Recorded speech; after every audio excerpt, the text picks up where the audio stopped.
अस्सलाम वालेकुम व्यूअर्स, मज़ेदार सा पिज़्ज़ा तैयार कर रहे हैं। ईद आने वाली है। पिज़्ज़ा की मैं आपको डो भी सिखा चुकी हूँ। आज मैं आपको उसका चिकन बनाना सिखाऊंगी। तो यहाँ पे 1 kg चिकन बोनलेस लिया है मैंने। इसके अंदर लहसुन अदरक का पेस्ट शामिल करेंगे 2 टेबलस्पून, कुटा हुआ धनिया 1 टेबलस्पून, पिसी हुई लाल मिर्च 1 टीस्पून, कुटी हुई लाल मिर्च 1 टीस्पून, साथ शामिल कर देंगे गरम मसाला 1 टीस्पून और ये मेरे पास चिली सॉस है, ये भी 1 टीस्पून है। इसके बाद इसमें मिक्स हर्ब शामिल कर रही हूँ। पिज़्ज़ा के ऊपर जो चिकन लगाते हैं उसमें बहुत मज़े का लगता है ये। साथ 1 टीस्पून इसमें सफ़ेद ज़ीरा है और 1 टीस्पून इसमें नमक शामिल किया है।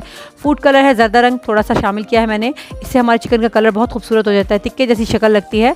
तो इसको मिक्स करेंगे। साथ साथ इसके अंदर हम सिरका शामिल करेंगे। सिरका या लीमू जो भी आपके पास हो 2 टेबलस्पून इसमें शामिल कर दीजिएगा और इसकी वजह से चिकन बहुत टेंडर और जूसी बनता है, अंदर तक गला हुआ और बहुत शानदार टेस्ट आ जाता है। 10 से 15 मिनट इसको रख दीजिए। फिर एक अच्छे से पैन के अंदर आपने तकरीबन 4 टेबलस्पून कुकिंग ऑयल शामिल करना है और उसके अंदर ये पूरा 1 kg चिकन मैं शामिल कर रही हूँ। इसको हम अच्छे से मिक्स करेंगे, शामिल करके भूनेंगे।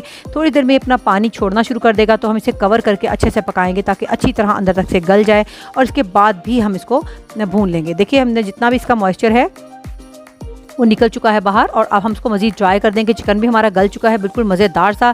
तो फिर देखिए चिकन हमारा बनके तैयार हो चुका है। साथ साथ मैं आपको बताती चलूँ कि डो की रेसिपी भी मैं आपको पहले दे चुकी हूँ, सॉस की रेसिपी भी मैं दे चुकी हूँ और इतना शानदार मज़ेदार सा पिज़्ज़ा बनाना कैसे है, इसको कैसे आपने बेक करना है, किस तरह की क्या इसके ऊपर टिप्स एंड ट्रिक्स होंगी, तो उसको जानने के लिए मेरे साथ रहिए और मैं नेक्स्ट वीडियो में आपको कंप्लीट पिज़्ज़ा की रेसिपी देने वाली हूँ। इस ईद पे अपने प्यारों को घर का बना हुआ पिज़्ज़ा खिलाइए। दुआ में याद रखिएगा। शुक्रिया।